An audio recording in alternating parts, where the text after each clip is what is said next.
এটা অথরিটি যখন বলেছে অথরিটির কাছে জিজ্ঞাসা করবেন, তারপর আমরা বুঝে নেবো, তাই না? আপনাদের সঙ্গে এখন ফাও কথা বলে তো লাভ হবে না। আপনার নামটা একটু বলুন। কিচ্ছু বলতে পারবো না। ছেলেগুলো এসেছিল কেন? আপনারা অন্য পার্সেন্ট লোক, আপনারা আসছেন ঠিক আছে, এত ছেলে এসেছিল কেন বাইকে করে? এই हम लोगों का बाप दादा का संपत्ति है, ये हम लोग बोले কিছুই হয়নি, আপনাদের কি কিছু বারণ করেছে? কিছুই হয়নি। আপনাদের কি বারণ করেছে নামাজ পড়তে আজকে এখান থেকে? না না, ওসব কিছুই হয়নি, বলেনি কিছু? না কিছুই হয়নি। अभी आप नमाज पढ़ আরে দাদা এগুলো हम लोग बोल रहे थे यहाँ पे आप नमाज पढ़ना है क्या? नहीं, बाकी ऑथोरिटी से बात होगा। नहीं आपने नमाज না না, এরকম কোনো কথা হয়নি, কোনো কথা হয়নি। নামাজ পড়তে কিভাবে আসেন কি আমাদের ডকুমেন্টস নিয়ে আসছে, জমা দিতে, নামাজ পড়তে হবে। কি চাই আপনারা কি এই আধার শুধু আধার চাই। এটা তো অনেক বছরের পুরনো বাঁকড়া বাসিন্দা। হ্যাঁ, বাঁকড়া বাসিন্দা যারা। তা আপনার নাম না না, এইভাবে হয় না। নামাজ পড়তে পারলেন কি দাদা? সেটা বলুন, নামাজ পড়তে পারলেন? হ্যাঁ অবশ্যই, রেগুলার নামাজ হয়। আজকে কি নামাজ পড়তে পারলেন? এখন টাইম হয়নি বাবা। যাবেন? হ্যাঁ আজকে যাবেন নামাজ হ্যাঁ, পড়তে? অবশ্যই। হ্যাঁ, একেবারে তারা বলছেন এখনো পর্যন্ত সময় হয়নি। কি বাবা নামাজ পড়তে গেছিলেন? আরে মুশকিল, এখন টাইম হয়নি নামাজে। হ্যাঁ, কি জন্য এসেছিলেন? এই যে এত ছেলে এসেছিল কেন, ওই জন্য খোঁজ নিতে আসলাম। চলে এসেছিল আপনাদের যে নামাজ বন্ধ করে দেওয়া হয়েছে তারপরে। আচ্ছা ঠিক আছে, নামাজ বন্ধ দেওয়া হয়েছে, ঠিক 1টা নাগাদ এখানে দাঁড়ান, তারপরে আমরা আসি। যদি আমাদের আপত্তি করে তারপরে তো বলবো, এখন আগে আগে কি বলবো? আমাদের তো কোনো খবর দিই একটা সময় না। গতকাল কি নামাজ পড়েছিলেন? হ্যাঁ অবশ্যই, কেন নামাজ পড়বো না? হ্যাঁ, বাবার করে নামাজ 5 বার হয়, 5 বার। আপনারা কি নিয়ে যান ভিতরে? আরে আধার জমা দিতে হয়, আধার। আর শুধু বাঁকড়ার এলাও আছে, বাঁকড়ার লোকের এলাও। আপনারা যাবেন নামাজ পড়তে? অবশ্যই যাবো, কেন যাবো? আগে তো যেতে বারণ করেছি। ঠিক আছে আসি তারপরে, এখন তো আমাদের তো অথরিটি কোনো খবর দিই। এই মসজিদ নিয়ে কিছু বলেছি আপনাদের এয়ারপোর্ট অথরিটি বা আরে এগুলো তো সেই শুরু থেকেই নিষেধ করে, করে তারপরে আবার সংশোধন হয়। এখন দেখা যাক, আমরা তো এসেছিলাম, এতগুলো ছেলে এসছে কেন সেই জন্যই জান। আপনারা তো আলাদা পাচ্ছেন না, ওরা এসছে কেন? তা আপনারা কি প্রতিরোধ করবেন? আগে দেখি, শুরুতেই কি বলবো, আগে দেখি আমাদের নামাজ পড়তে দিচ্ছে কি না দিচ্ছে। আমাদের তো এরকম কিছু বলেনি যে নামাজ এই এখানে দাঁড়ান। সকালে করেছেন? হ্যাঁ অবশ্যই, কেন পড়বো না? না, কিছু বলেছে আপনাদের মসজিদের বিষয়? না, ওরকম কোনো খবর নেই। ওগুলো উঁচু তরের মানুষদের সাথে যদি কথা বন্ধ হয়। হয়ে যায় তাহলে কি করবেন? যদি নামাজ পড়তে বারণ করে তাহলে আপনারা কি করবেন? এগুলো তো গা জ্বালানি কথা বলেন আপনারা, কি করবো? এটা একটা কথা বললেন আপনি, কি বলবো? আরে মুশকিল, সেটা তো পরিস্থিতি বুঝে ব্যবস্থা হবে। এখন অব্দি আপনাদেরকে বারণ করেনি তাই তো? আমরা তো আগাম আপনাকে, আমি তো ছোট নজরে দেখতে পাই না, আপনার ব্যবহার দেখবো তারপরে। আপনারা শোনেন, আমার আপাতত কোনো নির্দেশ অনেক নেই। কাজ আছে। আপনার নাম? শুকুর আলী। শুকুর আলী। দেখুন, মসজিদটি এয়ারপোর্ট অথরিটির জায়গা, রাজ্য সরকারের জায়গায় নয়। এই ব্যাপারে চূড়ান্ত সিদ্ধান্ত এয়ারপোর্ট অথরিটি করতে পারবে।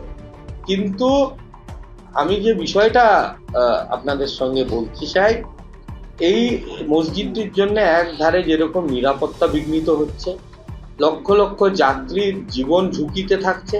কারণ হচ্ছে এখানে যে ঢুকছে, যারা ওখানে নামাজ পড়তে, তাদের কোনো পাস ইস্যু করা হয় না, তারা খালি আধার কার্ড দেখিয়ে ঢোকে। এবং সিআইএসএফ এর অনেক জওয়ান এবং একটা বাস রাখতে হয় তাদের নিয়ে যাওয়া এবং নিয়ে আসার জন্য। দ্বিতীয় নম্বর হচ্ছে এই মসজিদটা থাকার জন্য এয়ারপোর্টে রানওয়ে সম্প্রসারণ হতে পারছে না, এবং রানওয়ে সম্প্রসারণ হতে না পারার জন্য অনেক বড় বড় এয়ারলাইন্স এখানে কিন্তু আসতে পারছে না। বড় বড় এয়ারলাইন্স না আসতে পারার জন্য যেভাবে এয়ারপোর্টের রেভিনিউ লস হচ্ছে, এখানে লোকদের কর্মসংস্থান লস হচ্ছে, এবং সার্বিকভাবে এয়ারপোর্টের বিকাশ আটকে আছে। এক সিকিউরিটি ইস্যু, আমাদের মুখ্যমন্ত্রীর ওপরে বারবার সিকিউরিটি থ্রেট আসছে। সেখানে এয়ারপোর্ট দিয়ে মুভমেন্ট করেন, প্রধানমন্ত্রী মুভমেন্ট করেন, স্বরাষ্ট্রমন্ত্রী মুভমেন্ট করেন, সিকিউরিটি এজেন্সিগুলোর উপর এক্সট্রা চাপ আসে। কিন্তু কেন? একটা মসজিদকে স্থানান্তরিত করতে কি অসুবিধে আছে? রাষ্ট্রের কাজে যে কোনো সম্পত্তি, যে কারুর বাড়ি, কারুর জায়গা, ফ্যাক্টরি যদি সরানো যায়, তাহলে মসজিদও সরানো যাবে। আমরা বারবার বলেছি যে মসজিদের জন্য যা প্রয়োজনীয় ল্যান্ড লাগে সেটা আমরা উদ্যোগী হয়ে করে দেব এবং বানানোতেও সহযোগিতা করব। কিন্তু সিদ্দিকুল্লাহ সাহেব এবং তার দলবল এটা নিয়ে নোংরা রাজনীতি খেলায় নেমেছে, উস্কানি দিচ্ছে লোককে। সুতরাং সরকারের বিরুদ্ধে যাবেন না, কারণ হচ্ছে দেখুন, আইনকে কেউ এই সরকারে হাতে নিতে পারবে না। তাদের বলা হয়েছে রানওয়ের বাইরে, এয়ারপোর্ট অথরিটি যে কোনো ল্যান্ড আইডেন্টিফাই করতে আমরা কিন্তু মসজিদে নামাজ পড়া বন্ধ রাখার সিদ্ধান্ত। ওখানে কিছু কনস্ট্রাকশনের কাজও চলছে, রাস্তা তৈরির কাজ চলছে, সব মিলিয়ে বন্ধ আছে। সিকিউরিটি নিয়ে বারবার একটা প্রশ্ন ওঠে। সিকিউরিটি, এর থেকে বড় সিকিউরিটি ব্রিজ কি হতে পারে? যে আপনারা জানেন বিগত সরকারে হাজার হাজার lakh lakh fake voter card ঘুরে বেড়াচ্ছে, আধার কার্ড ঘুরে বেড়াচ্ছে। এটার ইন্ডাস্ট্রি চলতো এখানে, এটা ছাপার। এসআইআর এর প্রক্রিয়া না হলে আমরা বুঝতেই পারতাম না কত ফেক ভোটার কার্ড, আধার কার্ড পশ্চিমবঙ্গে রয়েছে। সেখানে একটা আধার কার্ড বানানো এখানে কোনো প্রবলেম? সেটা নিয়ে তো যে কেউ ঢুকে যেতে পারে, কোনো আত্মঘাতী জঙ্গি চলে যেতে পারে, সে গিয়ে কোনো নাশকতা করে দিতে পারে। সুতরাং এই মানে সিকিউরিটির ইস্যুতে এবং ডেভেলপমেন্টের ইস্যুতে এই মসজিদটা সরাতে। কলকাতায় কি বৈঠক হয়েছে? এটা প্রশাসনিক বৈঠক ছিল, তার সব কথা বাইরে বলা সম্ভব না, কিন্তু এই সিকিউরিটির বিষয়টা নিয়ে আলোচনা হয়েছে এবং সম্প্রসারণ নিয়ে আলোচনা। এই মুহূর্তে পরিস্থিতি শান্ত আছে। আমি এখন যাব আপনাদের সাথে আরেকবার দেখে আসতে। নামাজ পড়া হচ্ছে না, আইন শৃঙ্খলা নিয়ে কোনো পরিস্থিতি এখনো অবধি কিছু হয়নি। আপনাদের মাধ্যমে আমি বারবার অনুরোধ করছি, কেউ আইনকে নিজের হাতে নেবেন না, দয়া করে আইনের কথাই চলছে। দাদা, দীর্ঘ 34 বছর বাম শাসন ছিল, তখনও তোলা হয়নি মসজিদটা নিয়ে, এবং তারপরে 15 বছরও কিন্তু এখনো পর্যন্ত মসজিদ তোলা হয়নি, কিন্তু আপনারা উদ্যোগী হলেন। এই দীর্ঘ শাসককালে এইগুলোর কোনো ব্যবস্থা না হলো না, কি বলবেন?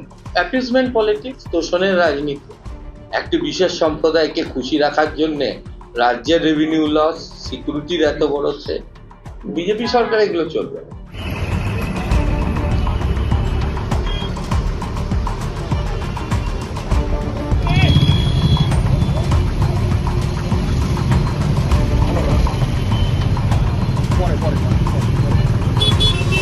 বিমানবন্দরের নিরাপত্তা নিয়ে বারবার প্রশ্ন ওঠে, কারণ জাল আধার কার্ড নিয়ে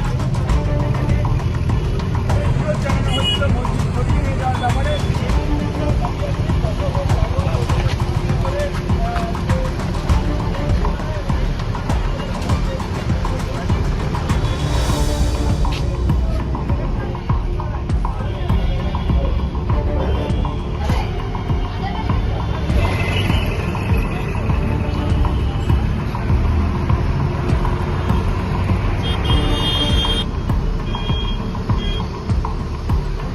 আমাদের ভিডিও ভালো লাগলে লাইক এবং শেয়ার করুন।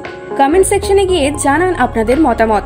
আরও ভিডিও পেতে আমাদের চ্যানেল সাবস্ক্রাইব করুন এবং প্রতি মুহূর্তে খবরের আপডেট পেতে প্রেস করুন বেল আইকন।